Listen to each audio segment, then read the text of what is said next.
Picture this. It is the 2026 Super Bowl, Bad Bunny is on stage, and exploding transformers just hijack the biggest spectacle on Earth. Yeah, it was a massive moment. I mean, the guy is a global phenomenon. Huge. But the performance got incredibly specific. You had dancers dressed as line workers. They were climbing actual utility poles right there on the field. Right. And right in the middle of the song, El Apagón. That means the blackout. Exactly. Right in the middle of it, you see these stage transformers sparking and just exploding. That wasn't exactly subtle. Not at all. You also had this uneven textured grass on the field that looked like a sugarcane field. It was this dense visual essay. But here's the thing. While most people were talking about the set list, we were looking at a direct line connecting that stage in New Orleans to a very dense legislative battle in Albany, New York. It sounds like a stretch at first, you Yeah. know? Pop culture spectacle meets state infrastructure policy. But you're right. Today, we are connecting two worlds that usually do not mix. We are taking a deep dive into the energy crisis in Puerto Rico, which Bad Bunny highlighted, and how that exact same struggle drives a massive political battle in New York. It's called the Public Renewables Act, or BPRA. So our mission today is all about power, literally. Who makes it, who controls it, and what happens when the lights go out. Right. We have an amazing stack of sources today. We are pulling from a Powering Up roadmap by the Public Power NY Coalition, some deep analysis of that halftime show, legislative reports on the BPRA, and a really heated headline from a conservative news aggregator called 1813 News. And we should say right up front, we are looking at some politically charged stuff today. Yeah, absolutely. From left-wing activist groups to right-wing media. But we aren't taking any sides here. Our goal is just to report what these sources are arguing and break it down for you. Exactly. So let's unpack this spectacle first. Yeah. Because when I first saw those exploding transformers, I just thought, cool pyrotechnics. I didn't immediately think of infrastructure grids. They were cool pyrotechnics, but for anyone from Puerto Rico, that sound is a very specific trauma. The power grid there is famously fragile. Right. Those exploding transformers mean the AC shuts off, the fridge gets warm, you might be in the dark for days. And doing that during a song called The Blackout really sets the stakes. It does. It is a direct critique of the privatization of Puerto Rico's grid, specifically a company called LUMA Energy, and the symbolism went even deeper with that grass you mentioned. The sugarcane field. Yeah. Bad Bunny sang a song with Ricky Martin called Lo que le pasó a Hawaii. They draw a line between the old sugar plantations extracting resources for profit and modern utility companies extracting wealth while the actual wires and poles fall apart. You take the value, but you don't maintain the house. Exactly, the colonial parallel. But the sources point out it wasn't all doom and gloom. There were scenes of real joy, people playing dominoes. That classic image of a kid sleeping on two chairs pushed together at a loud party. Oh, I totally related to that kid. That was my entire childhood at family weddings. Right. But the message is that the people are resilient even when the systems fail. But resilience is exhausting. And activists in New York are hearing that exact same transformer pop. They look at the Bronx or Queens and see the exact same fragility. Which brings us to the controversy. Not everyone sees this movement as heroic. Let's bring in that headline from 1813 News. It reads, Mamdani's DSA pals launch Bad Bunny-themed ad in quest to have government seize control of electricity. Seize control. That is a very specific framing. It sounds like a thriller movie, the government seizure. But looking at it from their perspective, isn't that a valid fear for a lot of people? The state taking over a private market? It is a totally valid fear for them, and it perfectly sets up the central conflict here. On one side, advocates argue energy is a human right and the private market fails to provide it reliably. On the other side, critics argue this is a socialist government takeover that will just dump bureaucracy into a complex system. So let's strip away the rhetoric and look at the mechanics. We're talking about public power versus private utilities. Who are the actual players here? Okay, so in the private corner, you have investor-owned utilities. Think of companies like Con Edison. They provide a service, but their primary goal is profit for their shareholders. Which makes sense for any business. Sure, but the sources highlight a major friction point. When natural gas prices spiked by about 24% recently, companies like Con Ed saw profits hit over $1.3 billion. Wow. Meanwhile, regular ratepayers absorbed those higher costs in their monthly bills. So we pay more and they make more. That feels pretty rough for the consumer. That is the main critique. But there is a deeper economic rule driving this called the hurdle rate. This explains why private companies sometimes just refuse to build new clean energy. Break that down for me. What is a hurdle rate? Think of it like a minimum profit jump. If a developer wants to build a wind farm, they tell their investors, hey, this will make a 10% return. If the math changes and it will only make 6%, the investors walk away. That 10% is the hurdle. Exactly. If you don't clear it, the project dies. The grid might desperately need that power, but the investors only care about the margin. Now, in the public corner, you have NYPA, the New York Power Authority. They are owned by the state. So they claim they could do it cheaper. Yes. For two big reasons. First, no shareholders. Any surplus goes right back into the system. Second, they have access to cheaper money. You mean better interest rates? Precisely. Public authorities issue tax-exempt bonds. It is like getting a mortgage at 2% when everyone else pays 7%. When you build a billion-dollar offshore wind farm, high interest payments can kill the whole project. NYPA pays way less. Okay, so NYPA has the better credit card. And New York actually passed a law to use it, the Public Renewables Act. What does this law mandate? It is a massive shift. It authorizes NYPA to build, own, and operate renewable energy projects. And the goal is 100% clean energy for NYPA by 2030, plus phasing out all their fossil fuel plants. I have to play the skeptic here. Governments love setting targets for 20 whatever and then completely missing it. Why is this any different? That is exactly the right question to ask. And the Powering Up roadmap from the Public Power NY Coalition actually agrees with you. They accuse the state of using funny math. Funny math? Like cooking the books. More like extreme optimism. The state claims they are on track for 70% renewable energy by 2030. Sounds fantastic, right? Yeah, 70% sounds great. But the report points out that if you look at actual wind and solar generation right now, excluding the old hydro plants at Niagara Falls, it is barely moving. It hovers around 3 or 4%. Wait, 3%? And they want to hit 70% in a few years. That just seems mathematically impossible.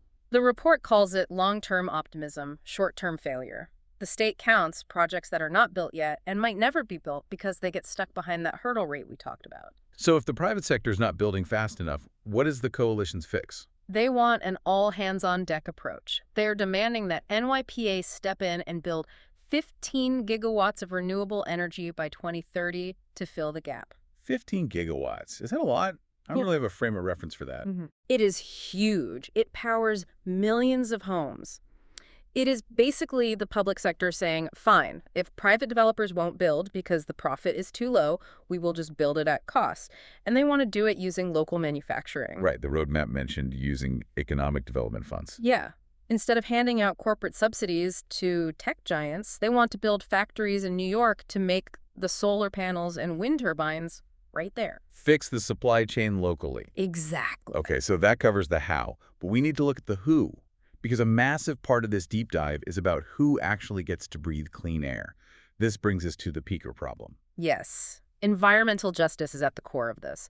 Peaker plants are gas-fired power plants that only turn on during peak demand, like when everyone blasts their AC on the hottest day of July. And these plants are dirty, right? Very dirty. And the sources show they are overwhelmingly located in areas like the South Bronx, Queens, and parts of Manhattan.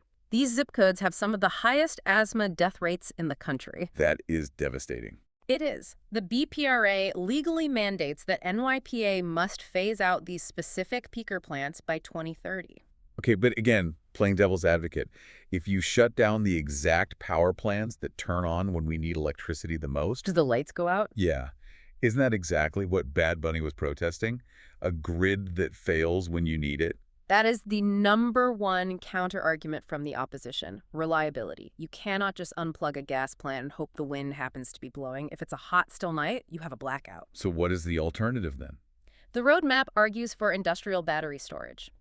You replace the gas plants with massive batteries. You charge them with solar and wind during the day and then discharge them at 6 p.m. when demand spikes. And batteries don't give kids asthma. Exactly. Plus, they offer price stability. Gas prices are volatile. A pipeline issue can cause a huge spike. But once you build a battery, the cost to store energy is incredibly predictable. Speaking of costs, let's talk about the human side of the bill. For you listening, the biggest question is probably, will this save me money? But there's also the fear of losing a job. Right. Let's start with the bills. There is a program here called REACH. The Renewable Energy Access and Community Help Program. The concept is that low to moderate income households in disadvantaged communities get direct bill credits. How much are we talking about here? The report suggests aiming for 50% off their electricity bills. Half off.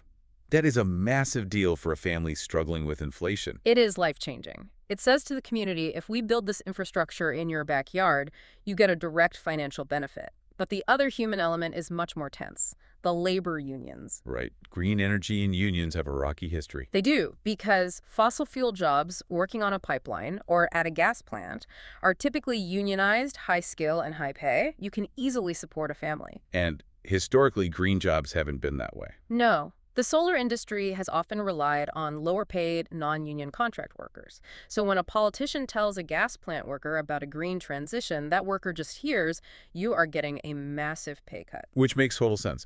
Nobody's going to vote for their own demotion. Exactly. So the BPRA tries to fix this with gold star labor standards. It requires prevailing wages and project labor agreements. That means unions are at the negotiating table from day one. And what happens to the workers currently at those dirty peaker plants? The legislation includes $25 million annually just for retraining workers. It is called a just transition. So a worker at a gas plant in Queens gets paid to learn how to operate the new battery facility without losing their livelihood. So the vision is clear, but we have to talk about the reality of pulling this off. Nothing in New York politics is simple. Let's revisit that 1813 news framing. The socialist takeover angle. Yeah, I mean, looking at the history of big government projects, they are almost never on time or on budget. That is the strongest argument from the opposition. They say private markets are just more efficient and innovative. They worry that if NYPA steps in, it will crowd out private companies. Why would a private business try to build a solar farm if they have to compete against a state agency that doesn't even need to make a profit? But the coalition report argues that the private companies aren't building fast enough anyway. Right, it is a stalemate. But the biggest actual obstacle might not be ideological at all. It is technical. It's called the interconnection queue. A queue? That sounds like a bureaucratic nightmare. It is. Think of the power grid like a highway. Yeah. You build a brand new Ferrari that is your new solar farm, but the on-ramp to the highway is closed, or there is a 10-year traffic jam just to get on. So you build the solar panels, but you literally cannot plug them into the wall. Precisely. It takes years just to get approval to connect new power to the wires. The grid is physically and bureaucratically clogged up. How does NYPA fix that? They can't just wave a magic wand and clear the traffic jam? No, but they have a very unique advantage. In the private sector, companies usually do one of two things. They make power, which is generation, or they move power, which is transmission. Right. But NYPA does both. Oh, I see where this is going. Because they own the transmission lines and the generation, they can coordinate the whole thing internally. They don't have to beg a separate transmission owner for access. They can design the highway and the car at the exact same time. That is a massive strategic advantage. It is the main reason the Powering Up report insists NYPA has to lead this charge. They hold all the keys. So bringing this all back together, we started with Bad Bunny on a stage in New Orleans, and we ended up deep in the weeds of transmission queues in Albany. It is quite the journey. But the connection is so clear. It is all about the nervous system of our society. The power grid. We usually treat it like a boring commodity. You pay your bill, the lights turn on, and you ignore it. Until the lights do not turn on. Exactly. Bad Bunny showed the world the emotional and cultural trauma of that failure in Puerto Rico. And the BPRA is New York's incredibly complicated attempt to prevent that exact same failure by pulling ownership back from the private market. It is a fundamental shift from treating energy as a consumer product to treating it as a public good. And whether you support that or think it is massive government overreach, this debate is going to define the next decade of infrastructure. Which leads us to a final thought for you listening. The sources today paint a picture of New York falling way behind on its climate goals. Long-term optimism, short-term failure. Exactly. So here is the provocative question. We have two models. The private market says we cannot build these projects profitably right now. The public model says we will step in and build them for the public good. But if NYPA fails to build that 15 gigawatts, whether from bad management or political pushback, what happens next? Does the state just admit defeat? Does New York say, sorry, we're missing the 2030 targets? Or is there some third option out there that no one has even thought of yet?